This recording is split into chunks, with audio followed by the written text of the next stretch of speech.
OBC का बेटा, इस पूरे ऑर्गेनाइजेशन के हेड, ओबीसी के सवाल पर दिन रात 24 घंटा काम करने वाले आदरणीय इस कार्यक्रम के भी अध्यक्ष ब्रह्मदेव प्रसाद जी का मैं हार्दिक अभिनंदन स्वागत करता हूं।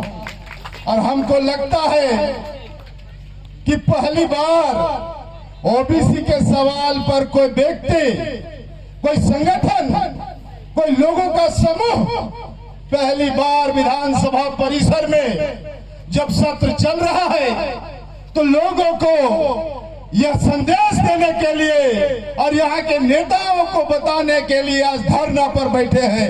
सभी लोग साधुवाद के पात्र हैं, सभी लोग बधाई के पात्र हैं। और ये चीज समझना होगा कि पूरे झारखंड प्रदेश में 52 से 54% आबादी हमारी है, लेकिन पिछड़ों के सवाल पर एक नौजवान साथी पलामू से उठ के आता है और पूरे झारखंड प्रदेश के 5 प्रमंडल में इस विषय को लेकर के जाता है कि पिछड़ा जगेगा नहीं तो ये 54% आबादी का पूरा ये पीछे चला जाएगा। और आज ब्रह्मदेव प्रसाद ने झारखंड सरकार को चेताने के लिए यहाँ पर धरना पर बैठने का काम किया है। आप तमाम लोग आए हैं और इस चीज को समझना होगा, इस लोकतंत्र में अगर आपकी आबादी 54% है तो ऐसा सत्तासीन लोगों को जब आपका बात नहीं मानेंगे तो 1 मिनट लगेगा, कबाड़ के फेंक देंगे।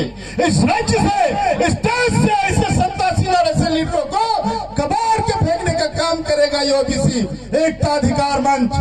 मैं कहना चाहूंगा कि 1928 ईस्वी में पहली बार बॉम्बे प्रांत के गवर्नर ने स्टार्क नाम के ब्रिटिश अधिकारी के नेतृत्व में 9 सदस्यीय टीम बनाया कि ओबीसी समाज के संवर्धन के लिए, संरक्षण के लिए, विकास के लिए एक हम लोग कमेटी बनाते हैं। और उस समय से लेकर के यह आंदोलन जारी रहा।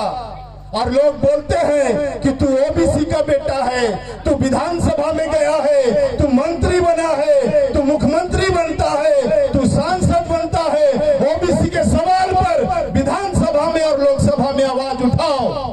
लेकिन हमारे नेता लोग, हमारे विधायक लोग, हमारे ओबीसी समाज के मंत्री लोग के मुंह में गुड़ जमा हुआ है कि अपने समाज के बारे में आवाज नहीं उठाते हैं। हम मजबूर करेंगे कि आपको आवाज उठाना पड़ेगा, क्योंकि ओबीसी समाज का बेटा बीडी प्रसाद के नेतृत्व में पूरा झारखंड अब जगने वाला है। आपको मैं बताना चाहूंगा कि 1978 में सरकार ने, केंद्र सरकार ने मंडल कमीशन का गठन किया और उसका रिपोर्ट कब मिला? 1980 ईस्वी में उसका रिपोर्ट केंद्र सरकार को दिया गया। लेकिन ये केंद्र सरकार में बैठे हुए वो तमाम अंग्रेज लोग, फॉरवर्ड लोग उस फाइल को दबा के रखे थे। लेकिन बीपी सिंह की सरकार आई और 7 अगस्त 1990 को मंडल कमीशन के सिफारिश को लागू किया और 52% आबादी को 27% आरक्षण दिया। लेकिन दुर्भाग्य है इस राज्य का, भाजपा वाले बोलेंगे कि हमने कुछ नहीं किया, हमने 27 से 24 नहीं कराया। और झारखंड मुक्ति मोर्चा वाले कहेंगे कि हमने प्रस्ताव पारित करके गवर्नर के यहाँ भेज दिया। मजाक हो रहा है क्या? आप लोग ठगने का काम करते हैं। अगर आपको 27% आरक्षण इस राज्य में देना है तो आप दीजिए। फिर से कोई मुख्यमंत्री आएगा क्या? फिर से कोई दूसरे दुनिया का आदमी आएगा क्या? हेमंत सोरेन जी छलने का काम कर रहे हैं पूरे ओबीसी समाज को। इन्होंने क्या कहा था कि 27% आरक्षण जैसे हमारा सरकार बनेगा, इस सरकार का पहला कैबिनेट होगा तो 27% आरक्षण हम देने का काम करेंगे। आज सरकार का समय खत्म हो रहा है। हम लोग को छलने के लिए, हम लोग को बुद्धि लगा के 27% का प्रस्ताव पारित करके टेक्निकल क्लॉज लगा के वहां पर गवर्नर के यहाँ लेके अटकाने का काम किया। नौटंकी करता है, चाहे भाजपा हो, चाहे भी वर्तमान सरकार हो, सबको हम लोग हिदायत देते हैं। जो हमारे ओबीसी समाज के सांसद बन के गए हैं ना, यही एकता मंच ने घोषणा किया था कि हमारे समाज से जो सांसद कैंडिडेट है उनको सबको मदद करेंगे। अरे मनीष जी आप चले गए, ढुल्लू जी आप चले गए, संजय सेठ जी आप चले गए, सब लोग चले गए। बात कब उठाओगे कि हम लोग धरना देते रहे? लाठी डंडा खाना होगा, हम लोग को गोली खाना होगा। समाज को छलने का काम करता है। हमेशा ओबीसी समाज के बारे में यही बात, केवल वोट आएगा हम आपके समाज के हैं, हमको वोट दे दो। हेमंत सोरेन क्या ओबीसी का बात करेगा? सब पूरा हिंदुस्तान में 27%, हमको 14%, उसमें भी पिछड़ा अति पिछड़ा में बांटा हुआ है। उसी तरह से हम लोग को किसी को जादव, किसी को कुर्मी, किसी को सुंडी, किसी को जसवाल, किसी को बनिया, किसी को कुमार, किसी को ठाकुर, ऐसे बांट के हमको कमजोर कर रहे हैं। 54% है। इस चीज को समझना होगा। आप धरना में केवल बैठ के आवाज नहीं बुलंद कर रहे हैं, इस आवाज को गांव तक भी ले जाना होगा, हर पंचायत तक ले जाना होगा।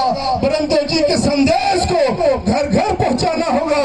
और आप जानते हैं ना, 5 प्रमंडल, 24 जिला, 264 प्रखंड, 4353 पंचायत और 35,000 गांव तक इस बात को पहुंचाएंगे। पहुंचाइएगा कि नहीं पहुंचाइएगा? पहुंचाना होगा। एक दिन यहाँ बैठने से काम चलने वाला नहीं है। ये सरकार को दिखाना होगा। एक दिन ऐसा करेंगे कि ये पूरा मैदान खचाखच फुल होगा। पुलिस का पहरा लगाओगे, बैरियर तोड़ देंगे, विधानसभा के दरवाजा तक ओबीसी समाज चला जाएगा। रेल रोक देंगे, झारखंड का खनिज संपदा को रोक देंगे। जब तक हमारा अधिकार नहीं मिलेगा, बरमदेव प्रसाद जी हम आपके साथ हैं। आप ताकत लगाइए। गवर्नर हाउस को घेरना होगा, घेरेंगे। मुख्यमंत्री आवास को घेरना होगा, घेरेंगे। सांसद लोग बुड़बक बनाता है। दिल्ली में अभी सत्र चल रहा है। मनीष जायसवाल जी, चंद्र प्रकाश चौधरी जी, हमारे ढोलू महतो जी और संजय सेठ जी, विद्युत बरन महतो जी, अब कब इतना ओबीसी समाज से सांसद बने हैं? कब बात उठाओगे यार? उठाओ, चूंकि तुम भी मेरे जैसा हो। बरमदेव जी अगर समाज का बात करते हैं तो बरमदेव जी से बड़ा नेता ओबीसी समाज का कोई हो नहीं सकता है। सब सोया हुआ था, ये व्यक्ति जगाने का काम किया है। जगे हैं और जगाएंगे और इस सरकार को कबाड़ फेंकेंगे। ये सरकार क्या समझता है? हम लोग चंपा सोरेन नहीं है, हम लोग चंपा सोरेन नहीं है, हम लोग चंपा सोरेन नहीं है कि हमको कुर्सी से हटा दोगे। हम ओबीसी समाज के लोग हैं और ओबीसी जब जगेगा वो हाथ होगा, शेर होगा। और पूरा झारखंड ओबीसी का 11 जिला में अब क्या करके रखे हैं? शून्य कर दिए हैं। पूरा नौकरी का आरक्षण दूसरे लोगों को दिए हैं।